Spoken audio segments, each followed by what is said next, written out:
Hello viewers, welcome back to my channel. ఈరోజు వీడియోలో ఉసిరికాయ ముక్కల పచ్చడి చూపిస్తానండి. చాలా ఈజీగా అలాగే ఫాస్ట్గా వంట రాని వాళ్ళు కూడా ఈజీగా చేసేసుకునేలా చూపించేస్తాను. చాలా సింపుల్ అండి ఈ పచ్చడి పెట్టుకోవడం అయితే. సో సింపుల్ ప్రాసెస్ ఏంటో చూపిస్తాను, పదండి. ఛానల్ని కొత్తగా విజిట్ చేసినట్టయితే తప్పకుండా సబ్స్క్రైబ్ చేసుకోండి. ఇక్కడ 1/2 కిలో ఉసిరికాయలతో చూపిస్తానండి. ఎక్కువ కావాలనుకుంటే ఇంగ్రీడియంట్స్ డబల్ చేసేసుకోవచ్చు, అంతే. స్టవ్ పైన వాటర్ పెట్టుకొని వాటర్ అనేది మరుగుతున్నప్పుడు ఇలా జల్లి గిన్నె పెట్టుకొని అందులోకి ఉసిరికాయలు పెట్టుకొని స్టీమ్ చేసేసుకోవాలి. 10 మినిట్స్లో స్టీమ్ అయిపోతాయండి. తర్వాత ఇలా చల్లారిన తర్వాత ఇలా వేళ్ళతో తీసేస్తే వచ్చేస్తాయి. ముక్కల్ని గంటపాటు ఫ్యాన్ కింద లేదా ఎండలో ఆరబెట్టాలి.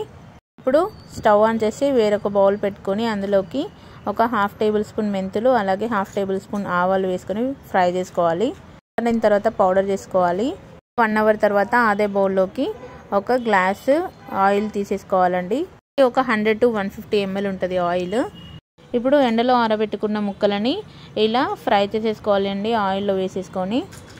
ఇవి బాగా ఫ్రై చేసుకొని అవసరం లేదండి, కొంచెం వీటిని కలర్ మారేంత వరకు వేపుకుంటే సరిపోతుంది. మాయిశ్చర్ అనేది ఏమైనా ఉంటే అది మొత్తం ఫ్రై అయిపోతుంది అనమాట. ఈ రంగు వచ్చేదాకా తీసేసుకోవాలి.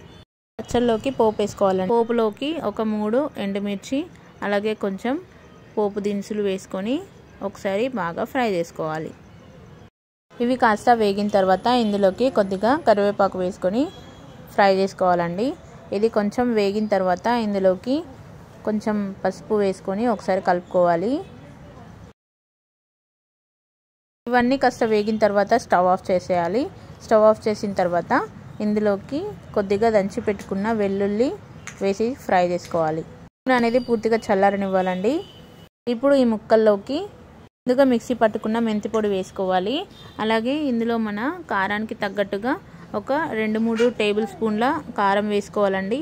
కారం ఎక్కువ వేసుకున్నా పర్లేదు, ఎందుకంటే ముక్కలు మనకి కొంచెం ఉప్పు అలాగే వగరు ఉంటాయి కాబట్టి అనేది బ్యాలెన్స్ చేస్తుంది. 1.5 స్పూన్ ఉప్పు వేసుకొని బాగా మిక్స్ చేసుకోవాలండి. ఇప్పుడు పూర్తిగా చల్లారబెట్టుకున్న ఆయిల్ని ఇందులో వేసేసుకోవాలి పోపుతో సహా. చూడండి పచ్చడి అనేది ఎంత చక్కగా కనిపిస్తుందో కలిపిన తర్వాత. ఇది ఉసిరికాయల సీజన్ కాబట్టి తప్పకుండా ఒకసారి మీరు ఇలా ట్రై చేయండి. డైరెక్ట్గా ఉసిరికాయల పచ్చడి పెట్టుకుంటే మనం ఒక ఉసిరికాయని తినడం చాలా కష్టం. అదే ఇలా ముక్క పచ్చడి చేసుకున్నామంటే 1 లేదా 2 ముక్కలు వేసుకొని తిన్నా సరిపోతుంది. వేస్ట్ కూడా అవ్వదు పచ్చడి అనేది. ఉసిరికాయ అయితే హెల్త్కి చాలా మంచిదండి. సో తప్పకుండా మీరు కూడా ట్రై చేయండి. పద్ధతిలో ఒకసారి ట్రై చేసి ఎలా వచ్చిందో నాకు కామెంట్ చేయండి. అలాగే మీకు రెసిపీ కనుక నచ్చితే తప్పకుండా లైక్ చేసి మీ ఫ్రెండ్స్ అండ్ ఫ్యామిలీకి షేర్ చేయండి. మన ఛానల్ని కొత్తగా చూసిన వాళ్ళు సబ్స్క్రైబ్ చేసుకోండి. అలాగే నోటిఫికేషన్స్ కోసం బెల్ ఐకాన్ని క్లిక్ చేయండి. Thank you for watching.